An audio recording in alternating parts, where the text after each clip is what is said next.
Graça e paz, queridos irmãos, como é bom estarmos na mesa do Senhor, como é bom participarmos da ceia. Não se esqueça essas três palavras. Páscoa, nós olhamos para trás, em memória do Senhor.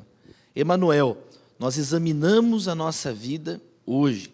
E Maranata, nós olhamos para aquele dia, anunciamos aquele dia em que nos encontraremos no retorno do Senhor, nos encontraremos com Ele.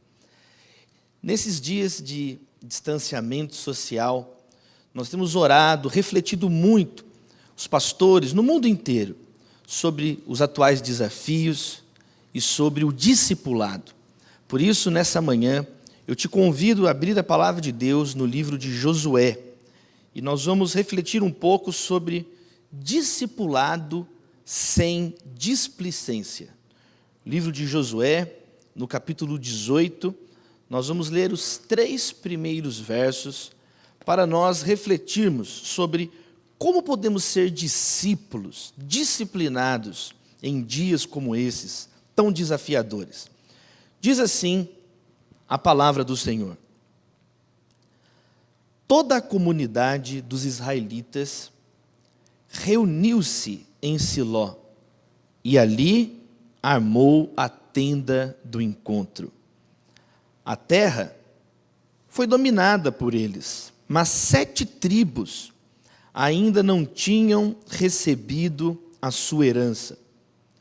Então, Josué disse aos israelitas: até quando vocês vão negligenciar a posse da terra que o Senhor, o Deus dos seus antepassados, lhes deu? Até quando vocês vão negligenciar a posse da terra que o Senhor, o Deus dos seus antepassados, lhes deu? Que a palavra gere frutos nas nossas vidas, nas nossas famílias, no nome poderoso de Jesus. Amém, queridos? Temos aqui uma advertência contra o pecado da displicência. É um pecado de omissão. A Bíblia fala que nós podemos cometer pecados de comissão, quando eu faço algo que Deus proíbe. O pecado é a transgressão da lei.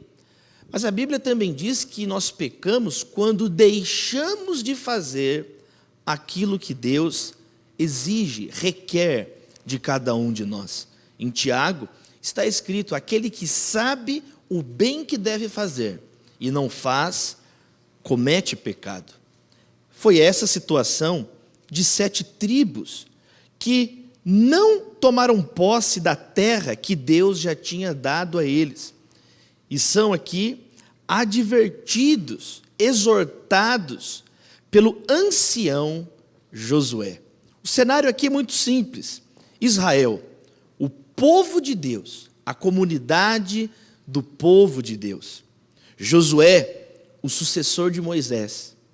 Josué, o nome anterior dele era Oséias, ele se chamava Oséias.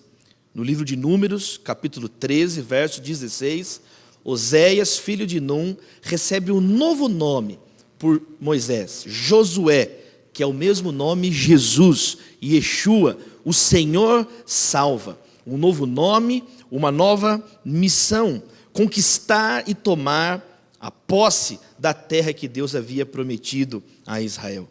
E a terra foi conquistada, acabamos de ler, a terra foi dominada por eles, no primeiro verso.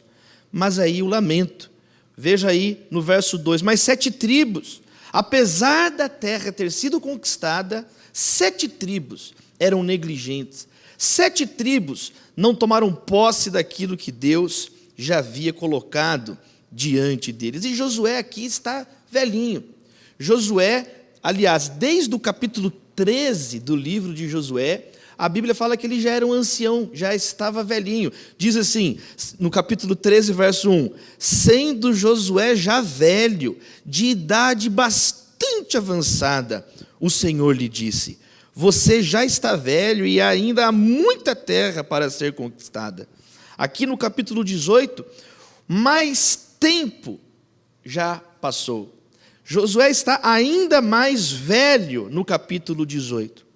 E ele se levanta na tenda do encontro, o local onde Deus e o seu povo se encontravam, e exorta a nação. Até quando? Até quando? É isso que Deus está falando com muitos nos dias de hoje. Até quando seremos negligentes? Até quando seremos pessoas indolentes na nossa vida, na nossa conduta, enquanto servos e servas do Senhor? O livro de Provérbios diz assim, no capítulo 18, verso 9: quem relaxa em seu trabalho é irmão do que o destrói. Olha que interessante. O preguiçoso, o indolente, o displicente na vida espiritual é parente, é irmão gêmeo do destruidor. Uma pessoa preguiçosa, ela é parente de uma pessoa destruidora, é semelhante a uma pessoa destruidora. É a palavra de Deus que afirma isso. Quem relaxa em seu trabalho, quem é displicente, é irmão de quem destrói trabalhos. Queridos, nós, enquanto cristãos, como igreja do Senhor, hoje, neste tempo, nós não temos uma terra prometida, mas uma vida prometida em Cristo Jesus. Uma vida conquistada na cruz do Calvário, como o pastor Teófilo Hayashi acabou de expor na mesa do Senhor, na Santa Ceia. Jesus na cruz disse: está consumado. Por isso, Efésios louva o Senhor, dizendo que nós devemos bem dizer: bendito seja Deus e Pai de nosso Senhor Jesus Cristo, que nos abençoou com todas as bênçãos espirituais nas regiões celestiais em Cristo.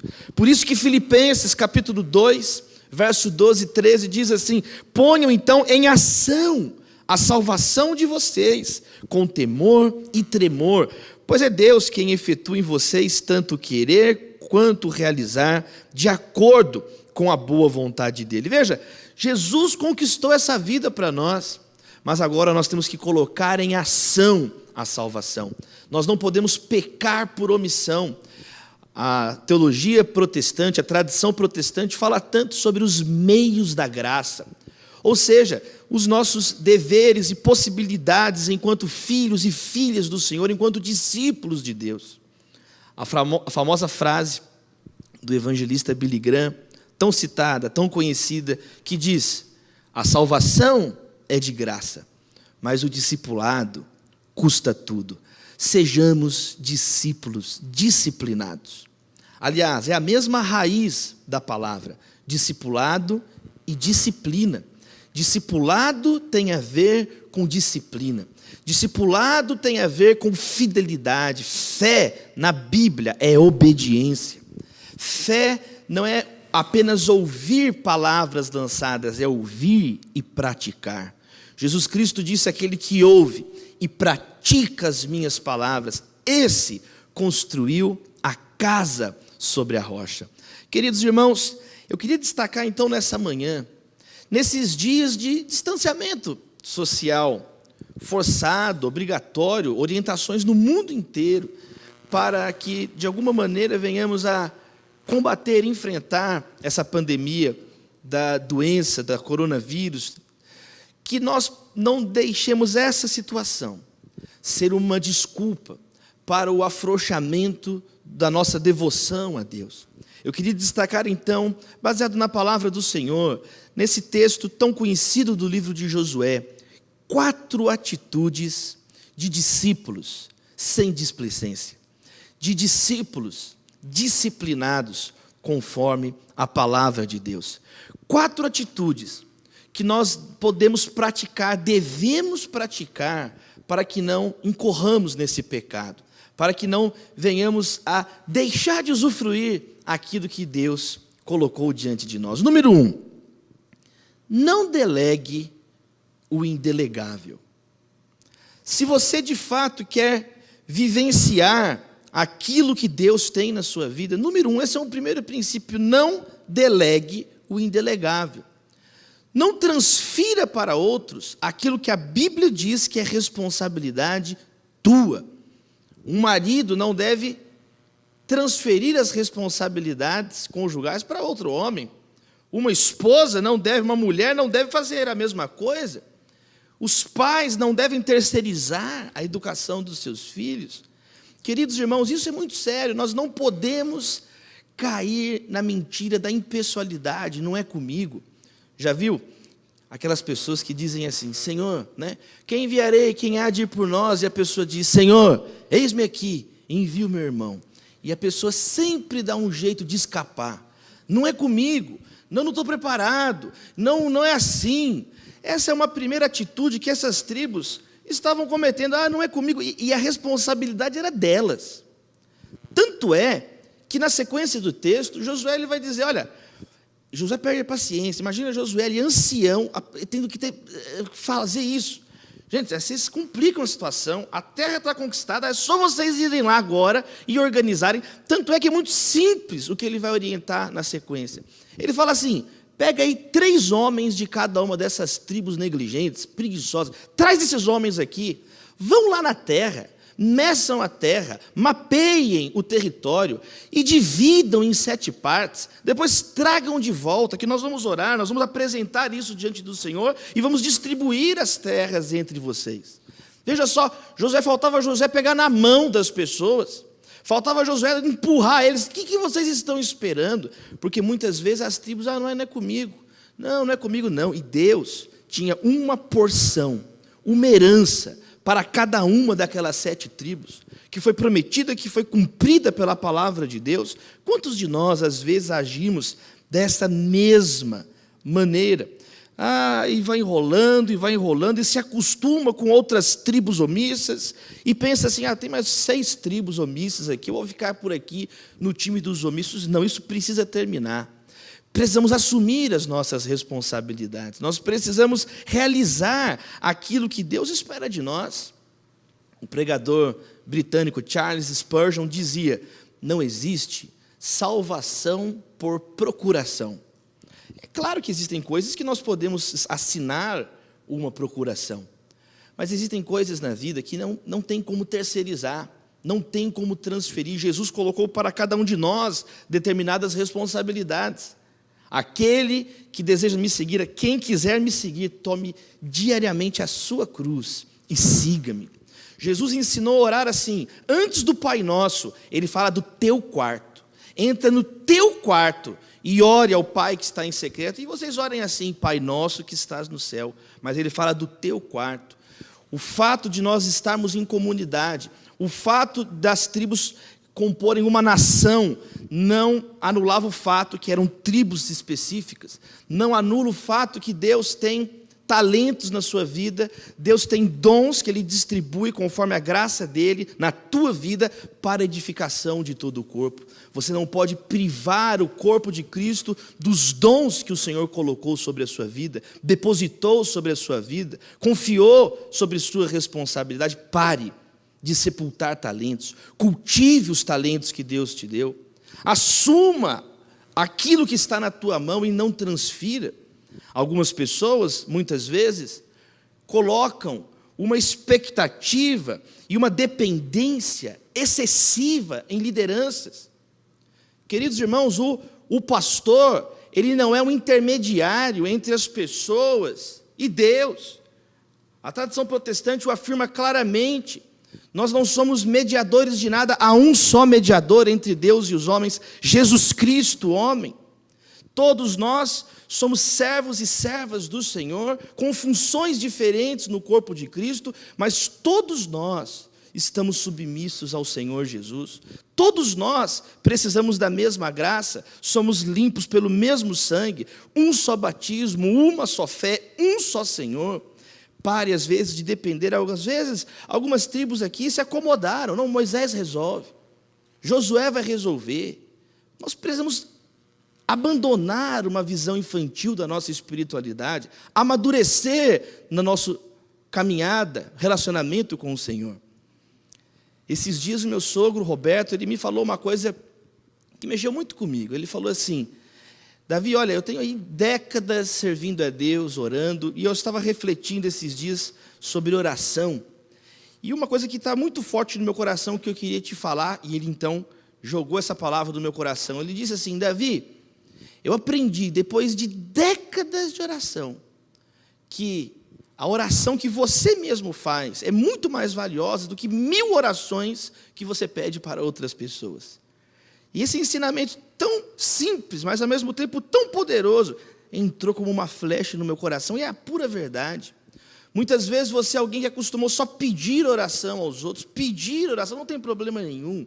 Nós apresentarmos os nossos pedidos aos irmãos. A Bíblia fala que nós devemos carregar os fardos uns dos outros, orar uns pelos outros, mas isso não significa que você não deva orar, que nós não devamos assumir a responsabilidade de oração pelos nossos próprios filhos, pela nossa própria congregação, pelos nossos próprios entes queridos, orar pela nossa própria nação. Meus amados irmãos, número 1, não delegue o indelegável. Quantos não estão tomando posse daquilo que a Bíblia, a vida que Jesus oferece, porque simplesmente ficam transferindo indefinidamente para os outros essa responsabilidade?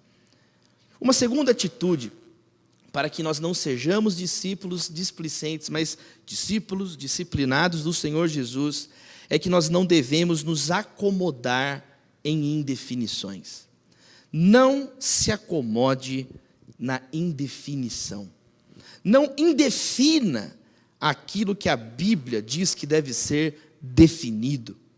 Algumas tribos, elas estavam acostumadas. Em qualquer lugar, é tudo misturado aqui, nós estamos nesse território, e Josué disse, não é isso que é o projeto de Deus.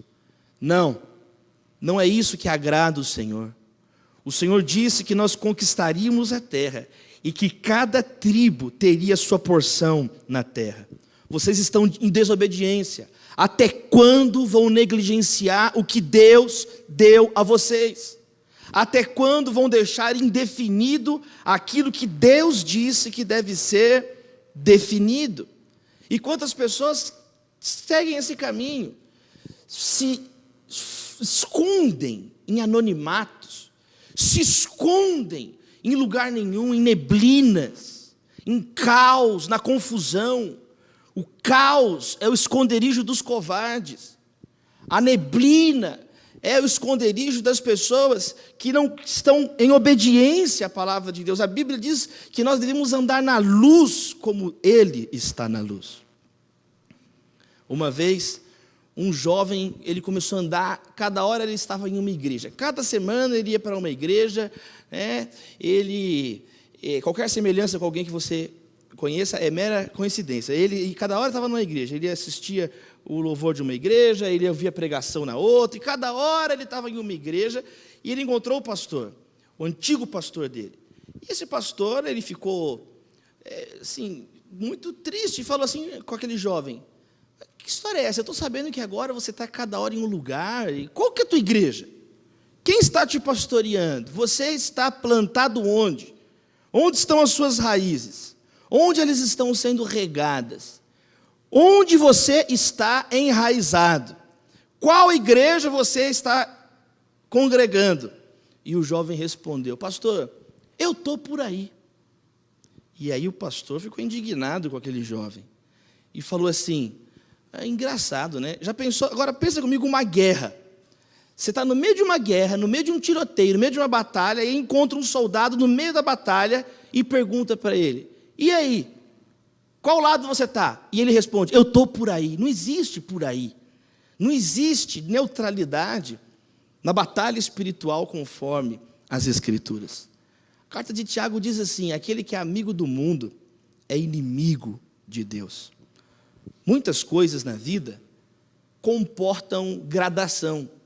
Muitas coisas na vida têm meio termo. Existe aí um degradê. Mas existem áreas da vida que não tem degradê. Existem aspectos da nossa existência que não se enquadram nessa categoria. É ou não é. Por exemplo, pênalti. Não existe meio pênalti, foi meio pênalti. Não existe mulher mais ou menos grávida. E não existe, de acordo com Jesus, neutralidade espiritual. Não se pode servir a dois senhores. Não, é uma impossibilidade espiritual. Queridos, nós não podemos acomodar com indefinições, coisas que nós vamos adiando de um modo indefinido, escondendo de um modo indefinido. Queridos irmãos, é engraçado, Porque muitas pessoas são prontas e boas para pedir coisas bem definidas, mas elas têm uma obediência indefinida. Quando der, quando eu puder, eu obedeço, eu cumpro. Não é isso que Deus espera dos seus servos e das suas servas. Uma segunda atitude, então, de pessoas comprometidas com a palavra, que não querem pecar por displicência, é parar com indefinições. O que precisa vir à luz na tua vida? O que precisa ser passado a limpo na tua vida, em todas as áreas da sua vida? Pessoas que enrolam o casamento, pessoas que enrolam decisões, pessoas que vão adiando, procrastinando. Queridos irmãos, nós lemos: quem é indolente é irmão do destruidor. Nós não fomos chamados para um comportamento destrutivo, nós não fomos escolhidos por Deus para uma postura dessa maneira, mas para sermos pessoas firmes, enraizadas, claras, iluminadas pela palavra de Deus. Receba essa palavra sobre a sua vida, amém, queridos? Uma terceira atitude que nós também aprendemos, a penúltima atitude, para que não venhamos a ser discípulos indisciplinados e displicentes. Encare o presente, encare o momento presente. O texto diz na exortação que o Deus dos antepassados esperava uma atitude no presente deles. Havia ainda projetos, planos futuros, mas era necessário uma atitude no presente. Nós acabamos de participar da ceia, em memória do Senhor, anunciando a volta dele, mas Emanuel, Deus conosco. Hoje é o dia da salvação. Uma expressão que eu comecei a perder a paciência com ela esses dias foi a expressão pós-pandemia. Eu mesmo usei essa expressão já algumas vezes, mas aí eu comecei a reparar que todo mundo fica falando de pós-pandemia, mas e a pandemia? E o interpandemia? E agora, o momento presente? As pessoas enlutadas, as pessoas tristes, as pessoas em crise econômica, as pessoas desempregadas, as pessoas necessitadas. E isso é muito comum do ser humano. Nós olhamos para um passado, nós olhamos para o futuro e não vivemos o presente. Somos negligentes diante daquilo que está de nós. Queremos contornar etapas, pular etapas. Nós não podemos agir dessa maneira, mas nosso Deus nos chama para hoje encarar o presente. Aquelas tribos não encaravam a etapa e não tinha como seguir para a próxima etapa. O projeto de Deus era maior, mas naquele momento eles não estavam fazendo o básico. Isso é muito interessante. Às vezes você não tem certeza de tudo que você deve fazer na sua vida com Deus. Por isso que a carta de Efésios diz que nós devemos discernir a vontade de Deus. Se nós temos que discernir a vontade de Deus, é porque nem sempre, em todos os momentos, é claro qual deve ser a nossa atitude. Agora, isso não significa que eu vou ser apático. Isso não significa que eu serei indolente. Mesmo na espera, o cristão, a cristã, é ensinado na Bíblia a esperar de modo ativo. Eu já ministrei aqui na Monte Sião sobre o livro do profeta Abacuque. Abacuque espera aí, ele espera e nos ensina isso, dizendo que subiu para a torre de vigia para esperar a resposta de Deus. Ele esperava numa torre de vigia. Numa torre de vigia, a sentinela observa, é uma espera ativa, olhando o horizonte, olhando se vem algum mensageiro, olhando se está chegando algum exército inimigo. Às vezes você está num período de espera presente, mas que seja um período de espera consciente, ativo, em comunhão com o Senhor, e não apático, não simplesmente jogado de qualquer maneira.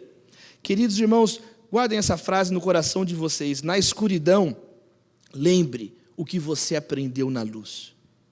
No momento de bruma, no momento de escuridão, lembre daquilo que Deus te falou na luz. E não espere simplesmente um futuro de qualquer maneira, mas esteja preparado, esteja em oração, e Deus seguramente, conforme a palavra, o Deus que zela pela palavra, te abençoará. Em quarto e último lugar, queridos irmãos, uma quarta atitude, para que não venhamos a ser, então, pessoas displicentes, mas discípulos fiéis, genuínos do Senhor Jesus. Cumpra suas responsabilidades. Cumpra suas responsabilidades. Sabe, tome posse da terra, da vida, daquilo que Deus já colocou na tua mão. É muito interessante no capítulo anterior, a atitude das filhas de Zelofeade. É a atitude oposta dessas 7 tribos negligentes. Essas mulheres, veja só, é um verso muito simples do capítulo 17, diz assim o verso 3. Zelofeade, porém, filho de Éfer, neto de Gileade, bisneto de Maquir, trineto de Manassés, ele não teve nenhum filho, somente filhas. Seus nomes eram Maalá, Noá, Oglá, Milca e Tirza. Elas foram ao sacerdote Eleazar, olha a atitude dessas mulheres. Elas foram ao sacerdote Eleazar, a Josué, filho de Num, e aos líderes, e disseram: o Senhor ordenou a Moisés que nos desse uma herança entre os nossos parentes. Então Josué deu herança, de acordo com a ordem do Senhor. É muito interessante, porque lá em Números, capítulo 27, o próprio Deus disse que as filhas deste homem, Zelofeade, elas teriam direito a uma parte da terra, a uma parte da herança, apesar delas não possuírem nenhum filho homem, que era a regra de distribuição das terras entre os israelitas. Mas elas foram então agraciadas, abençoadas por Deus, e Deus falou, é para dar uma terra para elas. Acontece que Moisés já tinha morrido. Acontece que agora Josué já estava velho, e ninguém entregava essa terra para aquelas mulheres.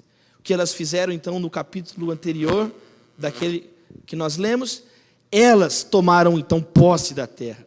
Elas se apresentaram a Josué, ao sacerdote Eleazar, e disseram, olha, Deus nos entregou uma terra e nós agora estamos exigindo essa terra. E Josué, seja feito então conforme a vontade do Senhor. Elas não ficaram inertes, elas não ficaram paradas.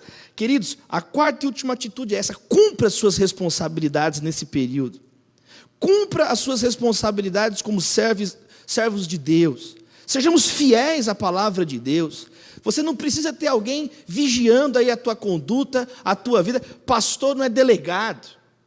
Pastor, ele não é fiscal da vida alheia. Ele é pastor. Ele vai cuidar de ovelhas feridas, ele vai apontar um caminho, ele vai entregar a vida como Jesus, o bom pastor que deu a vida pelas ovelhas. Agora, pastor, ele não é ditador, fiscal, delegado da vida de ninguém. Isso é algo que o Evangelho gera em nós, liberdade.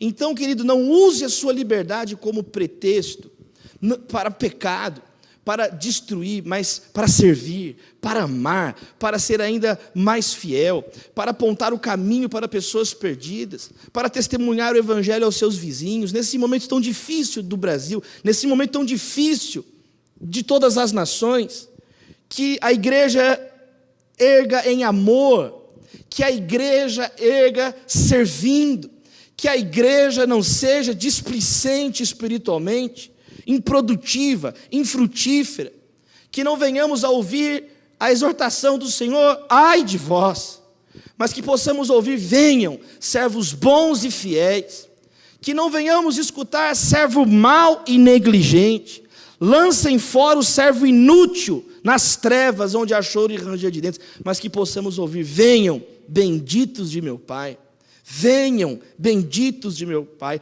cumpra tuas responsabilidades como um servo. Quem sabe, esse período que teve tudo para você abandonar os caminhos de Deus, seja o contrário, para a glória do Senhor, seja o período onde você vai sair fortalecido na sua espiritualidade, seja o período onde a sua família vai ser ainda mais abençoada, onde os maridos vão assumir as suas responsabilidades como homens de Deus, íntegros e fiéis, que as mulheres vão assumir as suas responsabilidades como mulheres de Deus, firmes na presença de Deus. Os pais vão chamar a responsabilidade que a Bíblia lhes atribui no amor, no zelo e no cuidado dos seus filhos. Os filhos vão assumir as responsabilidades que a palavra diz, porque a palavra diz em Provérbios que os pais são o orgulho dos filhos. Nós aprendemos na sociedade que os filhos trazem orgulho para os pais, mas a Bíblia diz que os pais são o orgulho dos filhos, que os filhos venham honrar os seus pais, que os filhos venham honrar os mais velhos, venham ajudar aquelas pessoas que precisam. Vamos assumir as nossas responsabilidades, vamos cumprir o que Deus requer de nós. Não sejamos essas pessoas alheias a tudo o que está acontecendo. Infelizmente, muitas pessoas que deveriam ser mais humildes, mas ficam opinando sobre tudo, nunca fizeram nada e querem resolver o problema dos outros. Resolva primeiro os seus próprios problemas, cumpra primeiro as suas obrigações elementares, antes de querer dar soluções amplas para problemas complexos dos quais você não tem entendimento, dos quais você não tem autoridade, legitimidade. O Evangelho nos ensina a ser mais humildes, sermos mais focados, darmos um passo de cada vez. Queridos, até quando nós vamos agir assim? Até quando seremos essas pessoas sedentas, sendo que há tanto diante de nós, na palavra, Jesus tem a água viva que tira a nossa sede. Eu quero encerrar essa mensagem com uma ilustração clássica, conhecida, de navegadores, de um barco, no período das grandes navegações no século XVI, XVII. Um barco, uma embarcação, que ficou à deriva no norte do Brasil, no norte do litoral brasileiro. E esse navio estava à deriva, muitos dias no mar. E os seus integrantes, os marujos, os marinheiros, aquela tripulação, estava morrendo de sede no meio do oceano. E aí, dias depois, esse barco à deriva cruza com uma outra embarcação, com outro navio. E aquela tripulação sedenta começa a gritar para o outro navio: nos ajude, socorro, estamos com sede, água, água. E começam a pedir água, gritando, implorando por água para aquela outra embarcação. E aí, para surpresa deles, os homens no outro barco começaram a dar gargalhada, começaram a rir, e eles ficaram assustados, aqueles homens sedentos, ali fracos. Eles estão rindo da gente. Só pode ser pirata esse povo aí, esse povo é pirata. Mas aí, de repente, o outro navio, alguém grita assim: vocês estão malucos, essa é a foz do rio Amazonas, é água doce, vocês estão à deriva na água doce, beba essa água, vocês estão morrendo de sede, em cima do maior rio do mundo. Quantas pessoas, espiritualmente, estão na mesma situação? Vivem uma vida espiritual miserável, porque estão delegando tarefas indelegáveis, porque estão acomodadas em indefinições, porque não estão encarando o presente, fugindo sempre para o futuro, para o passado, porque não estão cumprindo as suas responsabilidades. A palavra do Senhor Jesus é: até quando? Como em Provérbios, capítulo 1, verso 22, até quando vocês, inexperientes, vão contentar-se com a sua inexperiência? Como 1 Reis 18, 21, até quando vocês vão oscilar de um lado para o outro? Como Êxodo 10, verso 3, até quando você se recusará a humilhar-se perante mim? Como Números 14, verso 11, até quando esse povo me tratará com pouco caso? Até quando se recusará a crer em mim? Ou como Josué 18, verso 3, até quando vocês vão negligenciar a posse da terra que o Senhor Deus dos nossos antepassados nos deu? Que Deus nos abençoe, que sejamos discípulos disciplinados para a glória de Deus. Oremos. Pai, muito obrigado pela Tua palavra, muito obrigado pelo mês de julho, que seja uma bênção nas nossas vidas. Obrigado por esse semestre que se inicia, Senhor. Deus, tem misericórdia de nós, ajuda-nos, Senhor, Ajuda-nos, ó Deus, a encontrarmos saídas neste momento complicado. Ajuda-nos, ó Deus, a entendermos o nosso papel nesse momento, levando fé, esperança, amor às pessoas sedentas, famintas, expostas, vulneráveis. Jesus, abençoe cada lar, cada família. Que esse domingo seja uma grande bênção nas nossas vidas. Domingo de comunhão, domingo de reflexão, domingo de ceia. Domingo decisivo para esse semestre, nas nossas vidas, enquanto servos do Senhor. Ó Deus, clareia o nosso entendimento, abre os nossos olhos, que nós possamos assumir as responsabilidades que o Senhor nos deu.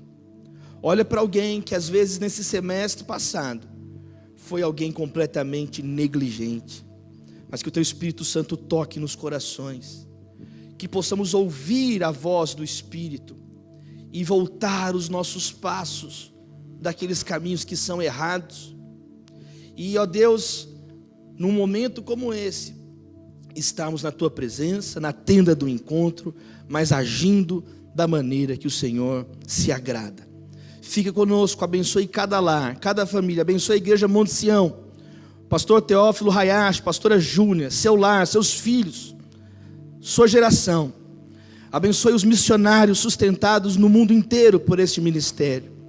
Abençoe as famílias que estão nas fronteiras da missão nesse momento, impulsionadas, treinadas pela Igreja Monte Sião em décadas. Que continue essa bênção nesta casa de oração. Que continue, Senhor, a Tua unção, o Teu despertamento, vocações missionários, profetas, mestres. Ó Deus, que jamais falte o pão e o azeite do Senhor nesta casa. Ó Deus, enquanto muitos locais se tornaram covil de ladrões, enquanto muitos locais fugiram do Evangelho, caíram, se tornaram vacilantes, se tornaram, ó Deus, bateava em casa de nada, nós nos alegramos, porque a Igreja Monte Sião está cheia da Tua presença, está mais forte, porque o Evangelho tem sido anunciado neste púlpito, a palavra do Senhor tem tocado corações, vidas, famílias inteiras têm sido transformadas. Nós Te louvamos, ó Deus, que seja um semestre abençoado nesta igreja, que seja um semestre abençoado em cada família. Nós oramos no nome poderoso de Jesus, e a igreja diz, amém. Muito obrigado por você ter ficado com a gente e assistido esse vídeo. Eu também quero te encorajar a você clicar aí e se inscrever no nosso canal. Sendo assim, você vai receber todos os vídeos e conteúdos que nós temos, e eu creio que essas mensagens e outros vídeos vão poder te encorajar, te edificar e te acompanhar nesse crescimento espiritual que Deus quer gerar dentro de você. Deus te abençoe.